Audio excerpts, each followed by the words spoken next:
Yeah. Okay, Heather. Hi, Heather. Welcome to the Orgasmic Lifestyle Podcast. I'm so excited to Hello. speak to you because you've been on my radar for many years now. I heard about Please Me several years ago, and you are the founder of Yeah. Please Me. Can you tell us what Please Me is? Yes, thank you. And it's a pleasure to be on your show. And I'm a huge fan of yours since I started creating Please Me. I've seen you do amazing things. And so thank you for having me. Um, Please Me is really a tool for us to have access to a private portal where we can explore our sexuality, look for healing modalities, be entertained, and from the internet, right from the privacy of your own home. And it's also a connection to the community of people who are living their best, most sex positive lives. And we're going to be having events and, an NFT club with travel and lifestyle. And I really wanted to help people explore and then bring it into real life and experience um, more pleasure in their lives. And so it's a portal to personal pleasure, is really what it is. I went on it last night for the first time, actually. I thought it was very interesting because obviously sexuality is such a massive topic. There are many ways to live Yeah. sexuality. And I guess I like the idea of these different worlds. And can you Yeah. explain a bit more about that and how you created them? Yeah, I mean, when I first had the dream, which it was literally a dream in the middle of the night, the whole thing came to me as a download 10 years ago, and I was a little afraid of it. But one of the things in the dream was the fact that how is this going to be a place that everyone would feel comfortable coming, where they're going to see what it is that they like and be around people that have similar preferences and be able to really connect in a more, tailored and custom and curated community. And so I really just felt like there was more than just vanilla and kink. I mean, like what that was such two simple little words to describe such a wide spectrum of like preferences and lifestyles. And so we created a team and we went through every item we could find that was a sexual activity and put them on the spreadsheet and kind of thought what would keep somebody from going to the next world, what would be like a hard no, which is really interesting. That's really what it ended up being about. Where were people drawing lines on like hard no's? And so and we ran it by a bunch of different genders and age groups and people that live different lifestyles. So we made sure we weren't missing anything. And I'm sure we'll continue to learn and expand that.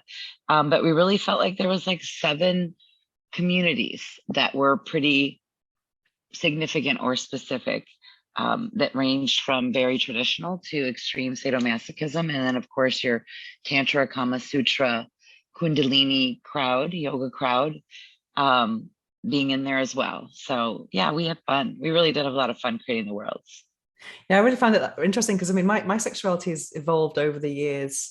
Obviously being in Mm, the sexual industry, sexual wellness industry, that has changed as well, has a massive influence on me. And sometimes I don't want to be exposed to certain types of content because I've just seen too much of it. And I really like that fact that I could be protected from things that make me feel sick rather than aroused. Like some of the S&M stuff. I used to be really into that years ago, and now I just think, oh, I don't know. I yeah, find it a bit different since I had a spiritual awakening. I mean, I just have a very sure. different perception on it. And Yeah. yeah, Well, that makes me very happy because my thought for myself, even when I was creating it, was I don't want to see what I don't want to see. yeah, Like I'm here to feel pleasure. And if then I see something like you said that has the opposite effect of arousal or, you know, enjoyment, then yeah. I'm defeating the purpose, like, oh God, didn't want to see Because I find in that. this industry, sometimes you just get things landing in your phone or your inbox that you don't necessarily want to see. Because I think somehow people have this perception that everything goes, everything's okay, because it's all we're promoting sexuality at the end of the day. But I mean, I've become very sensitive to that now, and Hmm. Agreed. And I think that's the key, right? Is that we want to create a world in which consent is the reality, mind, body, and spirit.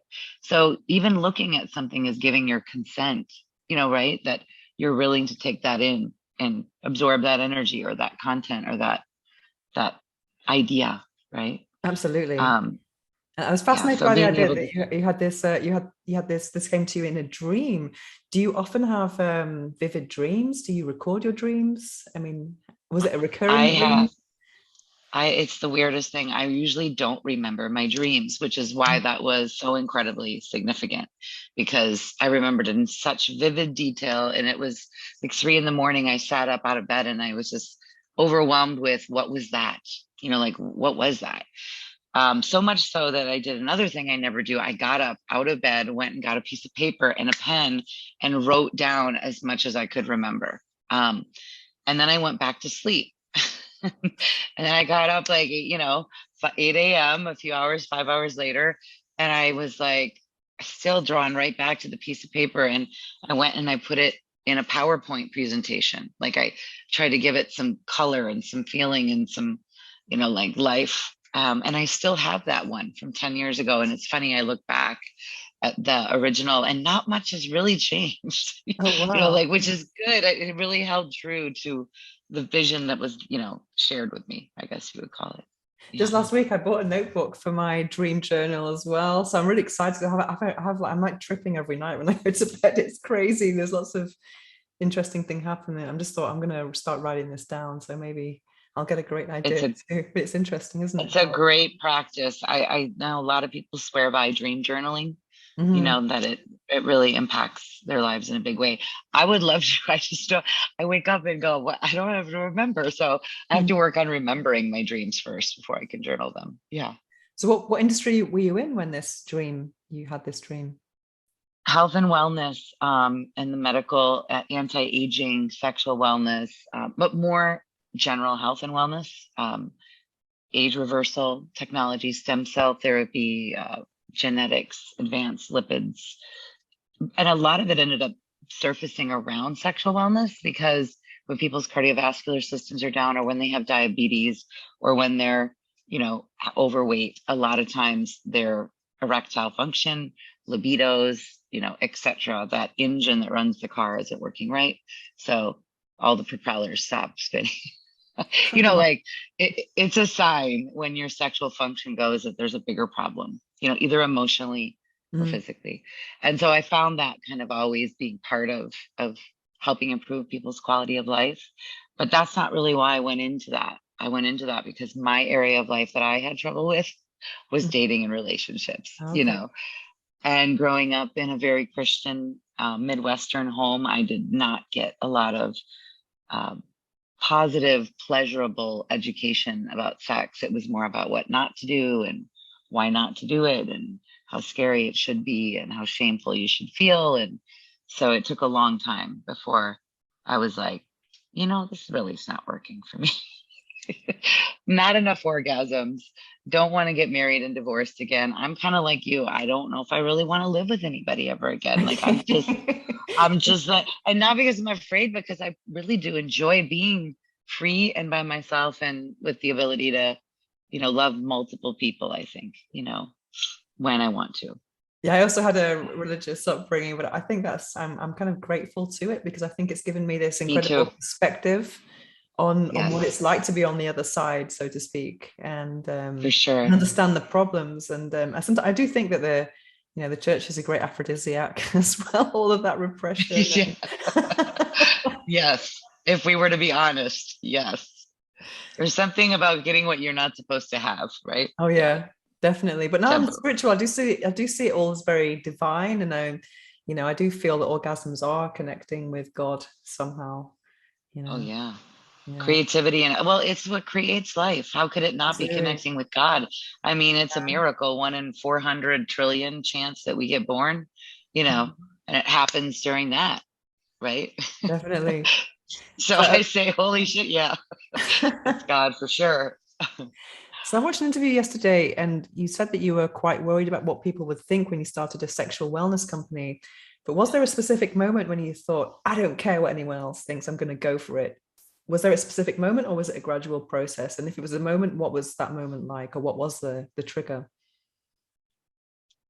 I climbed Mount Kilimanjaro with 18 women 5 years ago, in a mutual pledge to show women that it was important to give themselves self-care and focus and work on their health and do things that they enjoy. And it was with the Real Housewives of New York. One of them was organizing it with some nonprofits. And places in the space, and it was great. And I guess I just got to a point on the mountain, and I had never climbed anything but a bar stool before that. Like, I was not a climber. And my friends were like, my kids were like, you're gonna do what? Like, I rollerblade and ski and do some sports, but not 19,341 feet in the air, and so it was very out of character for me. And on the mountain, it was very difficult. It was not an easy thing. I mean, many people don't make it to the top. Some people even die on the way there. It's not hanging off Mount Everest, but it is definitely an emotional and physical, you know, um, test, I Where guess, is this? And what is it? Tanzania, Africa. Okay. Yeah, Mount Kilimanjaro. So Yes, I you on the climbed up. mountain and then you kind of had the realization, or what? I was on the mountain and I decided, fuck what people think. Like, that this is something that will help people, and that you need yourself. Like, if you need it, then the chances are other people need it too. And you were asked to do this. It's been 5 years, time up. Okay. The timing is now. Like, let's go. Like, just go do it. And so I say that, but then, another 4 months went into planning and reaching out to people that I really would want to work with me on the project and saying, this is what I want to do. And I can't imagine doing it without you. And would you come work for me for free 10 hours a week for the next 3 months until we finish our business plan and get some funding? I went to 9 people and 4 said yes. So that's how we started.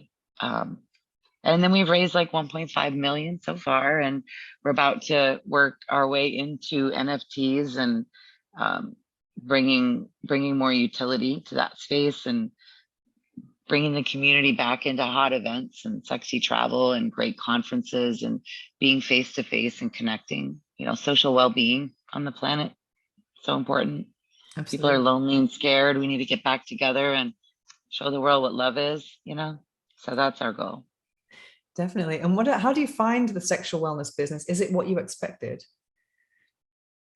That's a great question. I mean, I guess so. I expected that it was not going to be as easy as other industries. Reading and having known about the restrictions and advertising and banking and all the business challenges, that regulatory concerns, legal concerns. There's a lot there, especially the technology company. So that part of it is definitely more challenging than probably people even give it credit for. It just really is difficult. And there's a cultural and social taboo still out there. There's still a lot of discrimination against sexuality, right? Or discrimination against it being okay to be sexual, right? And so you face a cultural, while we're shifting and changing and morphing, there's still a great resistance to that change. So that part has been fun though, because it's like we've got a lot to do, but we have something that we can help fix. You know what I mean? Like, so it's kind of inspiring and difficult at the same time. But it would be nice to get a lot more funding for this space, and to see more of the tech companies and big companies stand up and say, we're jumping on the pride thing, we're jumping on Me Too, but we're still acting like sex doesn't happen. Like, let's start to change some, like, we need to start talking about this stuff. We need to start supporting people's needs in these areas, and stop pretending it doesn't exist. So I think that's happening too, though. I think we're getting there, and the younger generations are kind of demanding that of I think their. it's changed a lot. I mean, but over the years, I've been in this in the industry now for 13 years, and there's been massive changes. And I think Yeah. I've seen so many people start up these online sex shops. I mean, I've seen millions of them, and none of them last. But I think people have this perception that sex sells, and that we're taught that sex sells, but it doesn't sell itself alone. You've got to really work and overcome all of these obstacles that you've been 100%. mentioning. Yeah. Yeah. And the biggest one, I think, is women giving themselves permission to talk, explore, enjoy, be proud, step into it. Like we have the bird in the cage syndrome a little bit sometimes with women, where you open the doors and they're just like, I don't know, I'm afraid to fly out. Is it, am I going to be judged? Like I said, I was afraid to start the company. What was my family going to think? Or my kids going to face, my kids going to go to school and their school teachers go, oh, your mom's that lady, you know, are they going to get treated differently Was it as because bad as of you what I thought? do? Was it as bad as you You know thought? what's interesting? I never really got asked what I did. I just said I own a technology. We never really, it never came out. I don't do a lot of posting of my kids on social media. I never did. I was kind of a private person, which is why I built an anonymous platform. But so I kind of always kept my private and my public life separate. I mean, my work and my private life separate. So, and my family didn't care at all, Oh, which I wow. was so interesting to me. They actually were very encouraging, and both my mom and my dad, and not one person in my family has said, I can't believe you're doing this or anything like that. Nobody. People in society have, but my family Yeah. has not been one of them. Yeah. Because I found some judgment over the years with friends who I thought were open-minded, and then they've been very judgmental towards me. I got rid of them, of course. But what surprised me the most is how people perceive you to be an open person. They tell you their secrets, which is just All of incredible, them. isn't it? Oh my goodness. Every Yeah. time I would tell people what I did, they would go, oh my God, so I can tell you this. And I would be like, wait, sometimes it would just be a little bit TMI, like for maybe where I was at or what I was doing. And I was like, people really do want to talk about this. They really Mm. do want to talk about it. Because as soon as they know you're cool, they start talking about it. To your Oh point. yeah, Yeah. definitely. And then people have told me that 100. infidelities, they're they don't have an orgasm. It means massive secrets they haven't told their best friends or their partners in the first meeting with me. It's like, it's Yeah. They get to incredible. unload. Definitely. It's liberating. It's great to find somebody that you be like, especially somebody that's expert like you, like that can actually provide good information and rebuttal to those things. Well, I find that those comments or messages or even face-to-face kind of experiences, I see them as messages from the universe to tell me that I'm on the right path, that I'm doing something good, because I have to kind of deal with that challenge every single day, of the judgment, and it has, it's not easy. Which comes to my next question. I mean, how do you find working in a fun sector? Does it make sex less fun? For example, when I was a student, I did lots of waitressing jobs. I said, never pizza. I'm not doing a pizza place because that's my favorite dish and I do not want to ruin it. Totally. So Totally. how has this been for you, like working in something that you thought was a fun, like pastime before, and now it's your job? I mean, how is this? I mean, it's a great question. I would say for me, it has been very, expansive, right? So alongside of my sexual journey, I continued my personal development journey and, psychedelics and microdosing and learning how to fine tune the body. So I'm like, the company will only go as far as we as leaders are willing to stretch and learn and grow and be able to offer. So it's been fun. I can't say that it stopped being fun, but what I will say is that, as a founder in any company or a entrepreneur running your own business, you work a lot more than you Mhm. think you will at a regular job. So that part, I will say that I work hard and play hard, and I've been enjoying that. And then you're the mom, so you have that like double life too, a little bit. But I do manage to still enjoy it. I haven't gotten sick of it yet. There's so much to learn. Like Oh I'm still yeah. like I'm like I want to get into the yoga, kundalini more, and tantra, and some of those retreats, and you know I haven't done any of that yet, really. But So I find for me, it's made it more challenging to meet people who are not intimidated. I mean, the yes, ones who aren't, I mean, you just see me as a normal person in my hoodie and no makeup, and I like people to see through my job and see me. yeah, But for many yeah. people, it's very intimidating. I don't feel like I can go on any dating apps or anything like that. I mean, it'd just be too shocking. And I've had people, it's like, they think it's all really cool, but then I've got a spare room with 700 sex toys, and I've got sex toys Right. everywhere, Yeah. and suddenly it's not so cool. Or I've seen a lot of impotence in my bedroom, floor pointers instead of ceiling pointers. So it's been really challenging, and I'm not really. I'm kind of at a moment in my life where I would like. I broke up with someone a year ago. I'm going to start working with Yeah. a love coach this year, because I'm thinking, how am I going to do this? Because I mean, people make a lot of assumptions when you're in this industry that Yeah. that I'm open to swinging or promiscuity, which I'm not. Which nothing wrong with that Yeah. if that's what you want to do. Right. But I'm very different. I think I like someone. I want to know their surname, and what I mean. Sure. I want to find a deeper connection, because for just the physical thing, I've got amazing toys and my imagination, Right. and so I find it very challenging, to find someone who's going to understand this and not feel intimidated. Because I remember sometimes with my last relationship, I have to test toys, and I'm kind of like not feeling like sex sometimes. Yeah. Totally Yeah. understand that. Yeah. Yeah. So, Little, like I masturbated 4 times today. I think I'm good. Yeah. okay, well, I've just started one. I did a No, full I'm moon making a today. joke. All right. Just making a joke. Like when you're testing toys, right? You're like, oh Yeah. God, and another one. Actually, I did have one day like that. I reviewed like 4 toys in a row, and I did video reviews, and I want to be authentic. So I'm like, I'm gonna play with myself with these 2 toys right before I do the review, so I can be like, Fresh. fresh, and in a state of orgasmic bliss. So anyway, yeah, that was a fun day. Yeah. I don't think I did have sex that night, come to think of it. Yeah, and I also don't think because I did.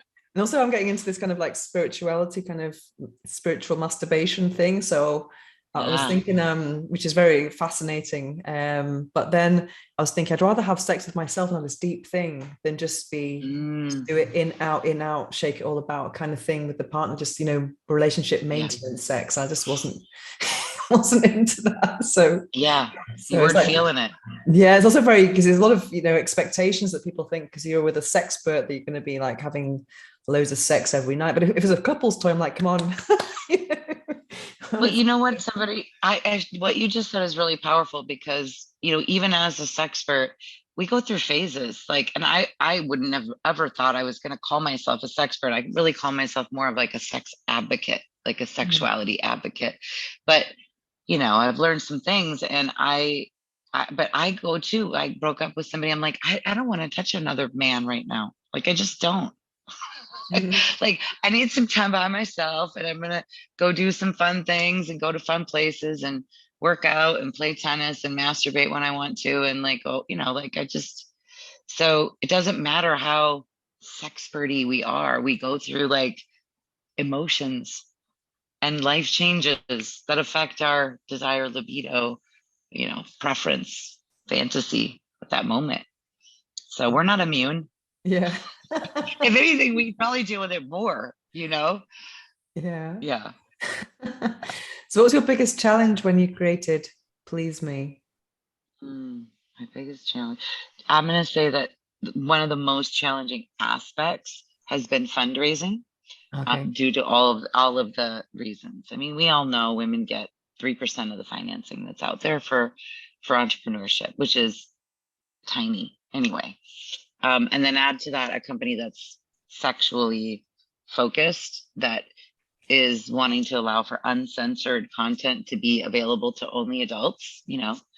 Um, and you get some pretty people that have money that are pretty reserved, that say, we like the idea, we know you want to help the world, and we know that this is really going to have power to heal people's lives, but you Mm. know it's sexuality.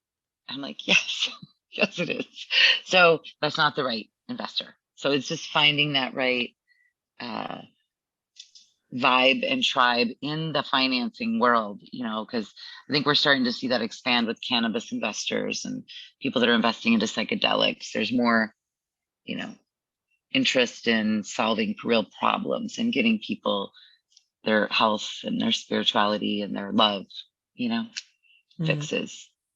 I think a lot of So, language has a big influence as well, because I mean, language that we use around sexuality has changed a lot since I've been in yes. this industry. And now the term sex toy is becoming a little bit taboo or a little bit vulgar, and people are saying sexual wellness products or something like that. That surely should Yeah. help things. And people using the word intimacy instead of like couple sex, there's a lot of ways that make it seem Yeah. less shocking. Yeah. Yeah. Just a little more mild version of the truth. I mean, yes, I totally agree. I think people are saying pleasure products too, because instead of sex toy, because it's not just a toy, it is really, a medical device in Mm. essence. I mean, I came from the medical device area, and the things that you have to prove to make something a medical device is that it has a positive impact and that it's needed in order for people to get that, right?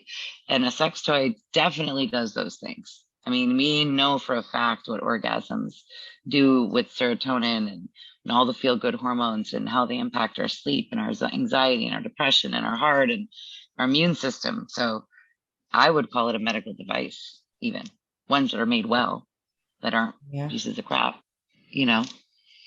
And there are some that are actually medical devices that are helping, the pelvic floor, but you still can have an orgasm doing Kegels, right? Like, Yeah, yeah, yeah, definitely. you know, so, but yeah, I think those changes help. I think the other really difficult thing was I, even though I was in it and I lived it, I guess once you kind of move to the other side of something, you forget how much resistance there is in people that are still there. I don't know if that makes sense. Like when I was so afraid to buy a sex toy or to masturbate or to communicate what I wanted or that I wanted anything, that feeling of I don't know where to go. I don't know if I should say something, if I shouldn't say something. Am I okay? Should I like I want to have a better outcome here, but where do I really go? And even when people would say, hey, do you want to do this? I was still so afraid to talk about the sexual traumas I had had, as a child or the rapes that it had, you know what I mean? Like those deeply pushed down things are in a lot of people. And so that resistance to sex, um, I guess the breakthrough level is a lot higher than I thought it would be in the general population.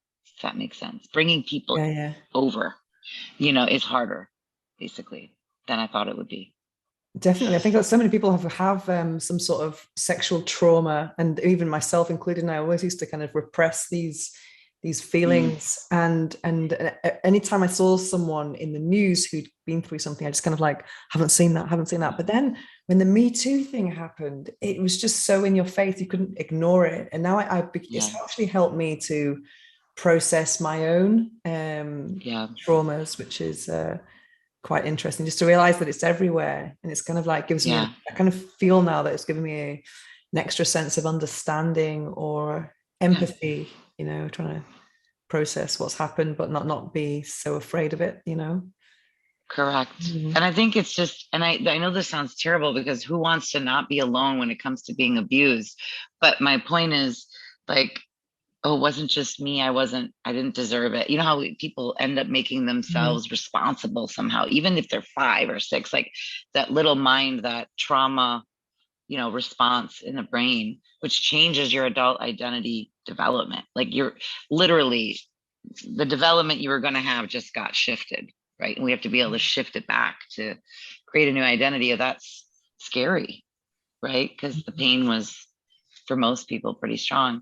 But that's why I think one of the things I want to focus on for Please Me for like new members is just like really getting them to ask questions about this area of their life and understanding why it's important to give it some focus and to not have it fractionally pushed over here to the side like it's not part of your whole entire being, Mm. like my sexuality is over here, but my work, everything, family, it's all over here, but my sexuality is over here. Like, no, it's It's part of you're you. still the same being.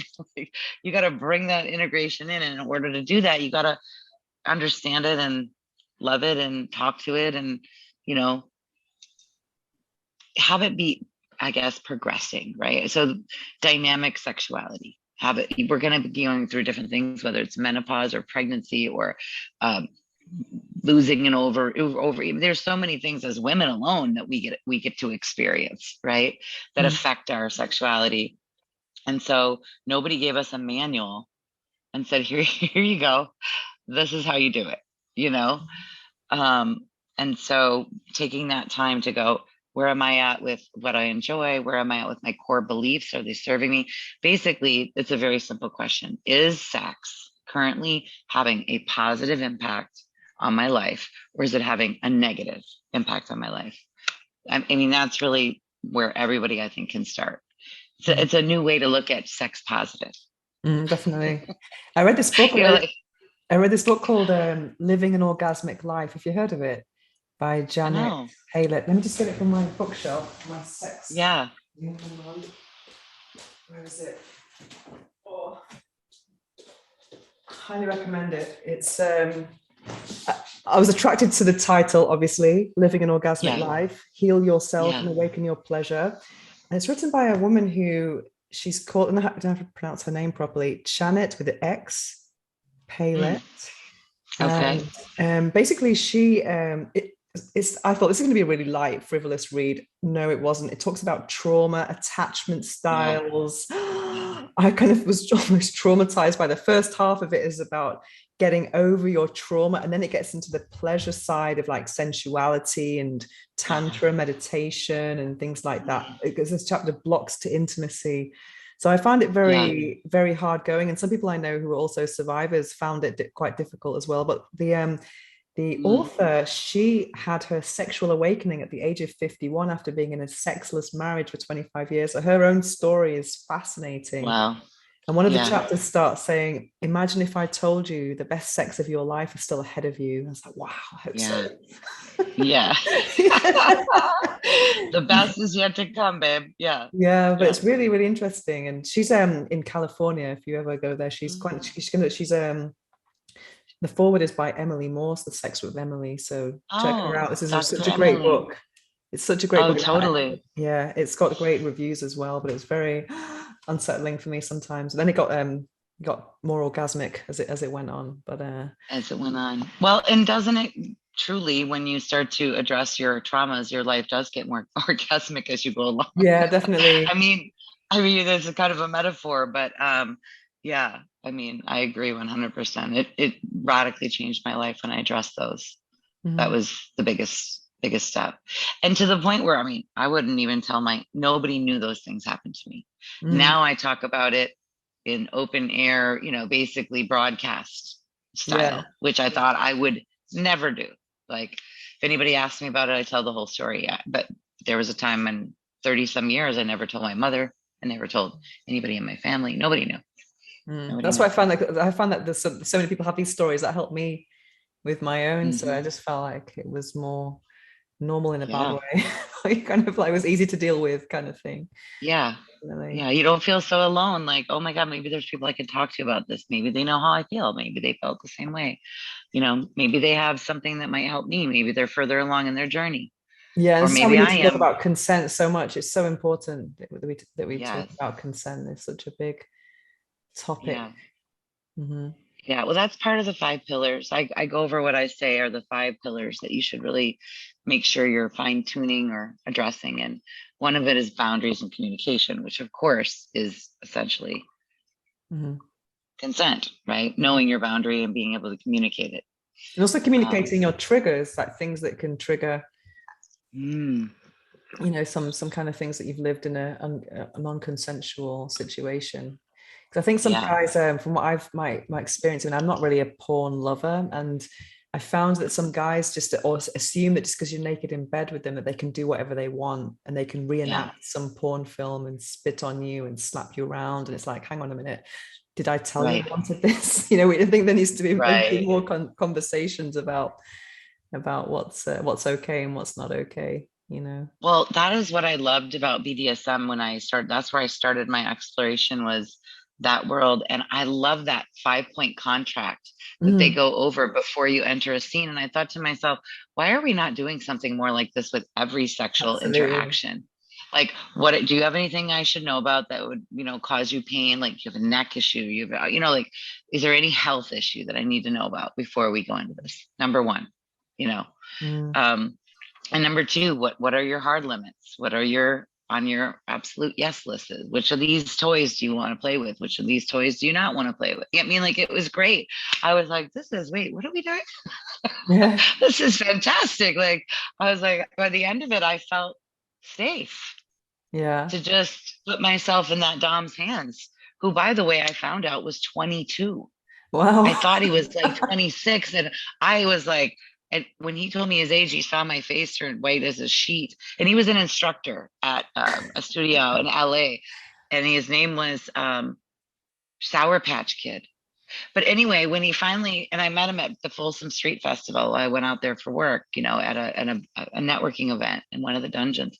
Anyway, um, I mean, literally, he went through his whole bag. He must have spent an hour and 20 minutes talking to me before we went into the scene. And I had the most amazing time. And I even got over the fact that he was so young. You know what I mean? Like, which normally I wouldn't have been able to get over. Like, no, I have a son older than that, or my son was a little, like, 1 year younger than that at that time, you know. And I'm like, Wow. I wish he would not have told me that. I was already freaking out about 26, in my Yeah. mind. That's what I thought. That's That's what I another thought he perk was. of the job is networking in dungeons. Yeah, networking in dungeons. I mean, it was at a street festival for, Folsom, which is, have you been to Folsom out in San Fran? It's one of the No, never been largest to California, no.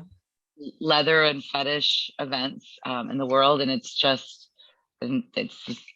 it's just fun. There's lots of costumes and personality styles, and it's largely more of a LGBTQ plus festival, but but heterosexual people go to, that are into fetish. But I find this Yeah, pretty amazing with even though I'm not into all types of sexual expression. I'm a real voyeur, so I've through yeah, press content contacts, I've always been invited to many different events and parties and stuff, and I've just gone along just to see. And it's just I find it fascinating to see how other people have sex, even though I might not want to yeah, join in. But I mean, I'm just like, wow, it's amazing. Yeah, yeah. Fun to yeah, watch. Yeah. yeah. I mean, it's also like how we learn too. And I think, how do we know what is right for us unless we see it and go, that's not right for me, you Hmm. know? But as long as I don't have to do it, Yeah. it's not so unpleasant that I can't be around it. And sometimes it is. And you're like, no, I'm not doing that again. No. I think I what always tell people I'm a trisexual. I'll try anything Oh twice, yeah, you know? twice. Great. Yeah. 'Cause I think for me, what attracted me to this sector in the beginning was just the matter of fact, just how people discuss things in a very matter of fact way. And I've been brought up with lots of taboo, so that's what I really. Yes. You can be in a fetish party and people are whipping each other, but you're having a work conversation with an editor next to them. I just kind of love those contrasts. Totally. Yeah. Yeah. And I also noticed when you go to those events, whether it was lifestyle, I mean, BDSM or more of a swinging poly environment, it was so different than going to the bar, as a woman and feeling like all the other women are competing with you for the men, and like that whole high school, nightclub scene, that, who's the hottest girl in the place kind of feeling. Whereas when you would go to these parties, the women were like, hi, nice to meet you. I'm, so and so, tell me about yourself. I was very pleasantly surprised to see that was the general vibe, and that it was much more um, less competitive, I would call it. Like, if that makes sense. More And then friendly. it felt like Mhm. more friendly, more genuinely friendly, authentically friendly, than when I was out, like, at the clubs, growing up Mhm. in the dating scene, music scene, party scene. Let's call it what it is. When I was in the party scene. So I heard you're currently working with Joyful Reviews. Is that correct? Yeah, Joyful Reviews is a company out of Hungary that created a technology that will house both podcast, video, and blog reviews for products that are currently censored on other networks. So, like, I don't know how many of your fans have experienced, things that are no longer available on YouTube, or that are restricted, or that you can't watch, on other platforms because of censorship Mhm. of sex and sexuality. And so more and more people are having a hard time educating on those topics. right? And getting useful information to people's hands. And then, of course, people in the industry who have knowledge can create reviews and share that out in the world and make some commissions, which everything today is online, and creator economies where people can work from home and do what they love and make some money educating and helping the world in some way. So pleasure coaches and experts can do reviews and send them out there. And we've all done this for years in the affiliate marketing. We just used to use little links, right? But this provides much more like dynamic um, review experience. So, and then you can also ask the reviewer a question. So there's a way to like get in contact with the reviewer, um, and your fans can share it out, and they make a little money for sharing it. So it kind of feeds into the economy and the education that Pleazeme is really keen on helping to promote, right, in the world, is that piece of education. Because I think what makes sex so scary, or things like buying a sex toy like unpleasant, is you just you don't know how to ask questions about it. You don't want to, maybe you're even too embarrassed to ask questions about it, right? So then they go unanswered, and then you get something that wasn't really the right match for what you were looking for.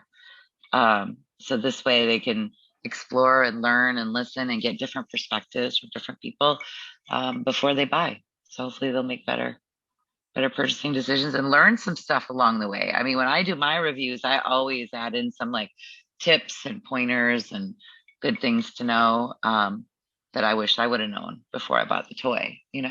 Absolutely, because the toys are not cheap, so people need to. Yeah, they're Yeah, getting up there, but yeah, they're also getting pretty fun. Like they've got some yeah. pretty cool features and bells and whistles. But yeah, like I think the average price now is $73 Wow.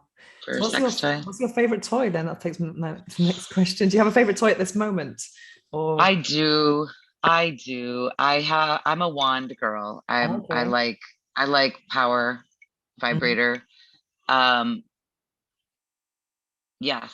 And I like edging. So for people why would go, why would you want a power tool? Because I like to edge. I like to drive myself crazy and then back off, drive myself crazy. But honestly, I use a lot of times it depends on like what I'm doing. Like when we're going out, it's fun to use some of the teledildonics Oh toys where yeah, your partner can play with you. So those can be really fun too. But like, what do I use the most? You know, would be that wand. Any Um, particular wand? I like low wand is Okay. one of the ones I like because it's just so easy to use in the buttons. But I also like O wand, which came out I of love it. England. I Oh love my it. God, I was I hooked on that for love that thing. years. That was my top five for like 2017, 2018. So I make top five videos at the end of the year, Yeah. and that was a 3 year consecutive like top Oh five. yeah. That I call it. candle is Oh, amazing. I love it. I call it my husband. And Yeah. the other reason I love it, it's a little stronger than the Lawand. And it also, of course, is completely encased in silicone, so it's waterproof. Mm. And I broke my other Lawand because I brought it to a sex party and somebody else used it and they washed it. And it has like, that neck there. So I think water got down into the the wand, and it wasn't a cheap toy, so Yeah. it would kind of suck to lose that. I mean, it's my fault for letting my husband wander around a sex party, but alone. But at the same time, I was like, dang, I have to buy another one. But I did buy another one because I do really like the Lawan turns on and off like with ease.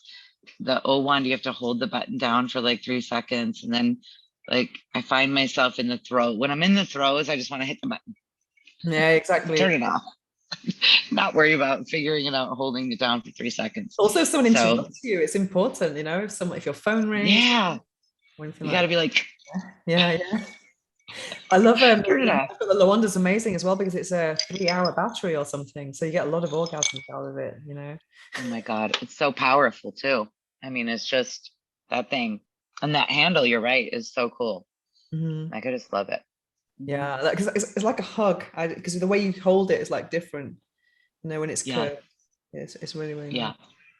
Yeah. I do like G Spot. I do like G Spot simulators as well. Mhm. Um, at times, depending, like if I'm play with myself more, I like to use something inside and outside. I like dual orgasms. What you could So do is I'll do use, Kegel balls and the O wand at the same time with the jiggle ball. oh, Because then when you have the orgasm, Okay. like woo, like kind of shaking inside. Ooh, I'm gonna try that. I have one from Oh My Bod. They just sent me a sample and I need to do a review on that. So I'm gonna do that. I'm gonna get my wand out and my Kegel balls and try that. That Yeah, sounds like a double up. plan. Thank you. What a great idea. Let me know how it goes.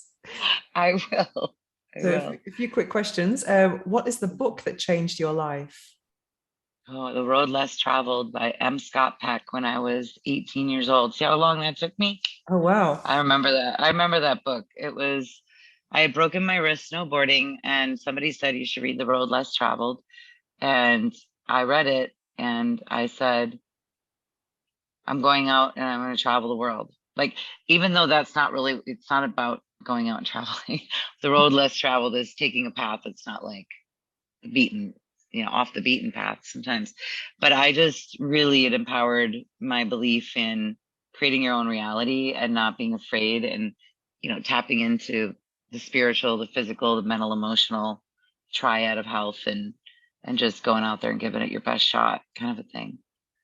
And I remember the first line, it's life is difficult. The sooner you realize that life is difficult, the easier it becomes. Oh, And wow. I thought, oh, how apropos, it's in the complaining about the difficulty and the expecting life to be simple that we get disappointed, right? And then we get stuck in that disappointment. But if you're not expecting it to be always butterflies, rainbows, and ease, Mhm. then it's not so shocking when every once in a while you get a little bump of difficulty. So yeah, that was definitely one. Fantastic. Have you read it again over the years or just read it once? Or is it something you read it? Yeah, Mhm. I have read that book. I think three separate times over, like, but usually long periods in between. The other book I read frequently is well, it was originally written in the early 1800s by a man, and so of course it's written as a man thinketh, but they've redone it and have it as a woman thinks, like changing all the pronouns so that it can also be appropriate for either of those two genders. And I'm like, we should just make it as a person thinketh at this point, like we could gender neutral it out, but that was a very impactful book for me, and then the Four Agreements Oh, probably I need to right read up there. that Four Agreements because that's been on my list for a while. Yeah, Yeah. yeah. As a Man Thinketh, really deep. Like, you have to read a page and then stop, like just think about it for a while. Um, and there's one little tiny book I got at a Chinese herbal shop in Chinatown, New York, and it's written by a yogi, and it's called oh my God, I want to say something like a return to love. I know that's not it. That's Marianne Williamson, but it's very similar to that type of idea. And it was just the smallest book, and it was so impactful. I'll let you know when I get home because I'm right now in Miami, but I have the book. I carry it with me actually. Was it the Tao Te Ching or something? The Taoism? No, no, it was a red book, and it was written by one yogi who Oh, studied under Yogananda. I forget which Yogananda, and um, it was, yeah. I can't believe I can't think of the name of it. I'm just having a fart, and I bought it and given it to other people. You know what I mean? Like, that's one of those books where I'm like, you gotta have this one. okay. Is it a small So, book or a big book? It's not the. Oh, okay. Ah, mhm, okay. yeah. Do you have a quote that you live by, a quote or an affirmation that you use a lot? Yeah, I say health begins in the mind and education is the key. And when I moved into sexual health, I just said sexual health begins in the mind and education is the key. I mean, it really doesn't change a lot. And so I really, for me, it's about people being empowered, and education empowers you to change things that you're not happy with, right? So if we want to live our best lives, then we should always remain students of whatever it is that we're looking to focus on at that time, right? So for me, that's a big one. Okay. So where can people find Yeah. you? Well, for sure on pleazeme.com, they can follow my channel, Heather C. Montgomery. I'm also on LinkedIn for business. And then the other place is on Twitter. And I'm on some of the other social media, but like it's there, but I haven't posted in a long time on Instagram and Facebook. I don't see the point with all the censorship and all my friends getting deleted and me not getting to see the content that I really want to see. I don't I don't really want to continue to spend my time in that environment. So I go there like when I have to. What about LinkedIn then? Because LinkedIn, I don't know if, LinkedIn yeah. LinkedIn for business. So if you're in the pleasure industry and you want to collaborate with Pleazeme, we love that. You know, we're here to support everybody in exchange. Like we need to support each other, right? Mhm. To make this change in the world. It's going to take all of us. So that's a good place for business collaborations. Yeah. Pleazeme is the best place to like connect with me on a more personal level. And please with a Z or a Z, as you say. Yeah, with a Yeah. Z for privacy, Pleazeme.com. Yeah. Cool. Thank you so much for this interview. It's been very thought-provoking, and it's nice. Yeah, thank you for having me. It's like one of my crushes. Like I've been watching you as an educator for 4 years and like I want to work with Venus. I want to, so thank you for finally you know, having time for me.